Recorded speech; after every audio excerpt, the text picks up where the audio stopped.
Himalaya Quista Pro has superior protein whey. The healthy way to fitness.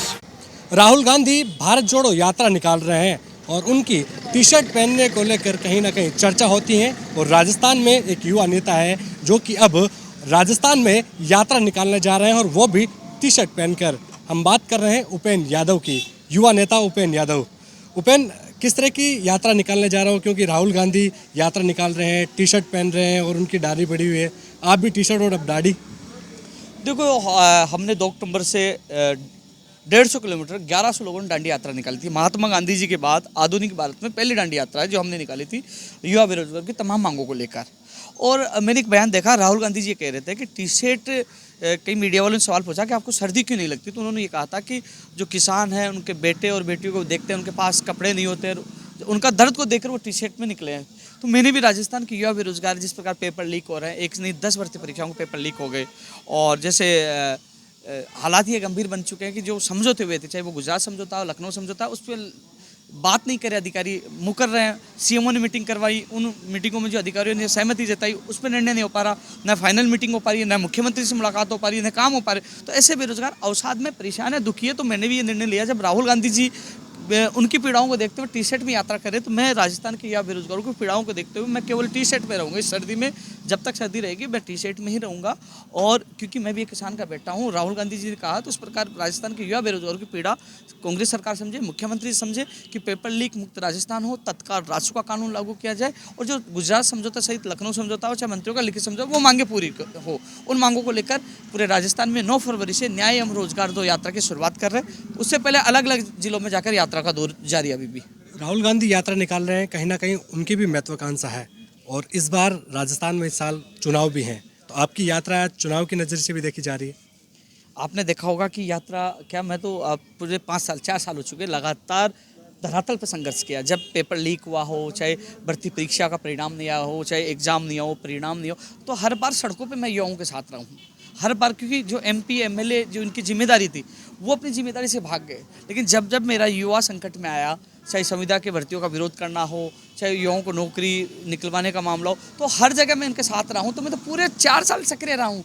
अब तो आप देखना कि चुनाव आ गए तो बहुत नेता अब आपको युवाओं की मांग उठाते दिखाई नजर देंगे, युवा की तैसी बनते दिखाई देंगे, क्योंकि अब चुनाव आ गए। लेकिन हमने तो पिछले 4 साल तक लगातार धरातल पर संघर्ष किया। ये यात्रा महत्वपूर्ण इसलिए है कि हम जयपुर में धरना प्रदर्शन करते हैं तो हमें जेल में डाल दिया जाता है, मुकदमा दर्ज कर दिया जाता है कि 2023 का चुनाव है, क्योंकि सबसे बड़ी भूमिका युवा बेरोजगारों की होगी। हर बार चुनाव होते हैं, जाति और धर्म के नाम पर युवाओं से वोट लिया जाता है, लेकिन इस बार इस यात्रा का उद्देश्य होगा जो सभी राजनीतिक पार्टियों के लिए चुनौती होगी, क्योंकि इस बार हम लोग युवाओं को, मैं इस यात्रा के माध्यम से एकजुट करना चाह रहा हूँ, उनको मजबूत बना रहा हूँ, और एक मैसेज दे रहे हैं कि इस बार युवा जाति और धर्म के नाम पर वोटिंग नहीं करेंगे।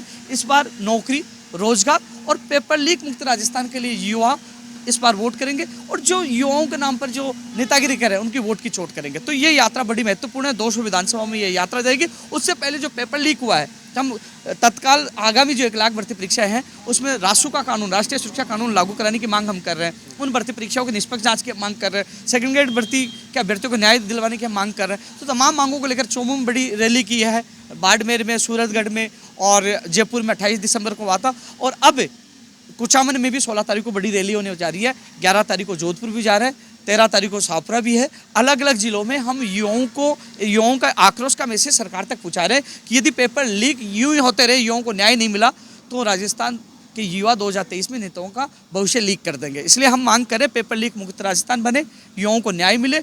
लगातार जो पेपर लीक जो प्रथाएं चल गई, इस पर उनका खुलासा होना चाहिए कि माफिया कौन है।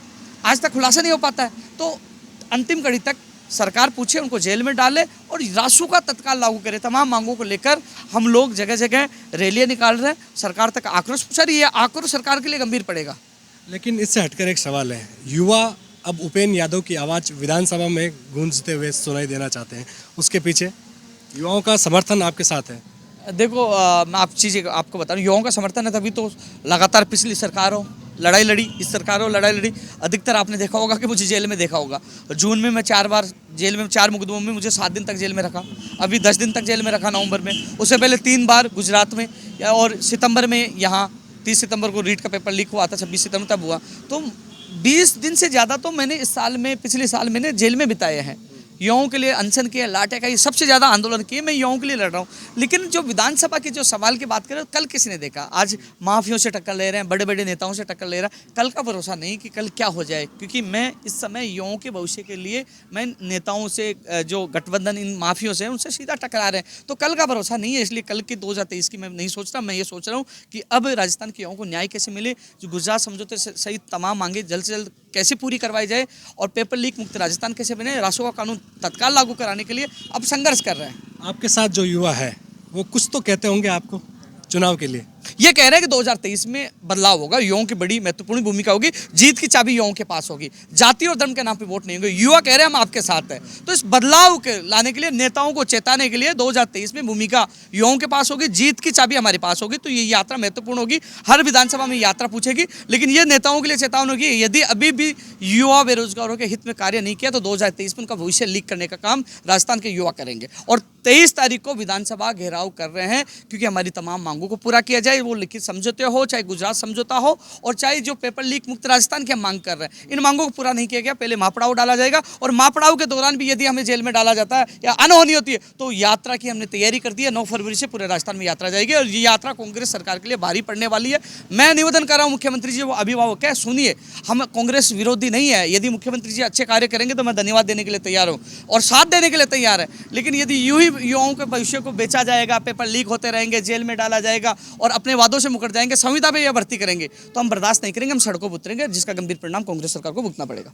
धन्यवाद उपेंद्र यादव। देखिए, राजस्थान में इस साल चुनाव है और उपेंद्र यादव की यात्रा कई मायनों में बहुत खास हो जाती है। युवाओं का इनका भरसक, एक तरह से कहें कि भरपूर समर्थन भी है, और ऐसे में देखने वाली बात होगी जब इस साल चुनाव है तो कांग्रेस, बीजेपी या दूसरी पार्टियां क्या उपेंद्र यादव को समर्थन करती है या फिर उनको एक अपने पाले में लेकर कहीं ना कहीं अब टिकट देकर उनको चुनाव में उतारती है। ये भी देखने वाली बात होगी। हालांकि ये उपेंद्र यादव बेरोजगारों की मांगे पुरजोर तरीके से उठाते हैं, चाहे बीजेपी हो चाहे कांग्रेस हो, हर सरकार के खिलाफ ये खड़े होते हैं। लेकिन कहीं ना कहीं युवाओं की आवाज़ ये है कि उपेंद्र यादव की जो आवाज़ है वो विधानसभा में गूंजे। कैमरा सहयोगी चेतन के साथ विशाल शर्मा, जयपुर, राजस्थान तक।